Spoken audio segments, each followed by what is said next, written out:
प्रणाम मित्रों, जैसे कि आप जानते हैं 15 अप्रैल से चैत्र मास की होली का प्रारंभ हो रहा है। हमारे होली के वीडियोस की सीरीज पूरी जरूर देखिएगा। डेफिनेटली आप रोज कुछ नया सीखेंगे। आज हम इस वीडियो के माध्यम से श्रीपाल राजा और मैना सुंदरी की कथा रिकैप करते हैं।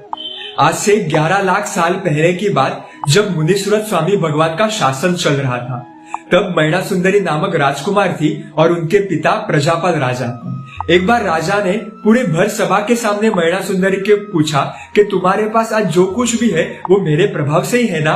तब मैना सुंदरी ने कहा, नहीं, आज जो कुछ भी मेरे पास है वो मेरे पूर्व भव के कर्म के प्रभाव से है। ये सुनकर प्रजापाल राजा को बहुत गुस्सा आया और उन्होंने ये कहकर मैना सुंदरी की शादी किसी कोड़ी के साथ करवा दी और कहा कि अब पता चलेगा तुझे कर्मों का प्रभाव। कोड़ी का रोग ऐसा है कि कोड़ियों के आसपास हमेशा मक्खियां घूमती रहती है और शरीर से सतत रस्सी गिरती रहती है। जिस कोड़ी के साथ मैना की शादी की गई थी वो श्रीपाल 700 कोड़ियों का राजा था। इस शादी के समाचार से शासन के बहुत लोग निंदा करने लगे।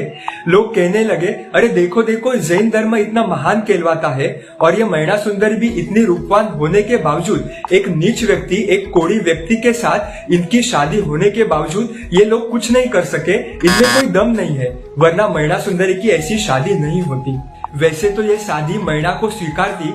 उसने ये नहीं सोचा कि मेरा भविष्य कैसे होगा, मैं कोड़ी के साथ कैसे जीऊंगी, कैसे सुख भोगूंगी, बल्कि शासन की निंदा हो रही थी। ये मैना को बिल्कुल स्वीकार नहीं था। वो मुनिचंद्र आचार्य भगवान के पास गई और कहा कि जो शासन की निंदा हो रही है, जो कि बहुत गलत है, तो आप मुझे कोई तंत्र मंत्र दोरे धागे दीजिए।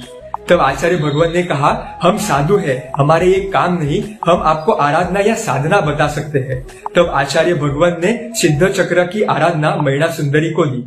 ये आराधना श्रीपाल और मैना दोनों ने की और सिद्ध चक्र का पूजन भी किया। उस पूजन के पक्षाल का पानी जब श्रीपाल राजा ने अपने शरीर पर लगाया, तब धीरे धीरे करके उनका कोढ़ रोग ठीक हुआ और आगे जाके उनका शरीर सोने की तरह चमकने लगा। Isn't that amazing? वैसे तो बहुत लोगों ने नवपद की आराधना की है, लेकिन श्रीपाल और मैना की स्टोरी इसलिए फेमस है कि उन्होंने नवपद की आराधना के बाद अपने आंखों से लाइव चमत्कार देखा। इस प्रकार उन्होंने नवपद की आराधना करके अपना कार्य सिद्ध किया और मोक्ष के मार्ग में आगे बढ़े। सत्य में रहना, शाता में रहना।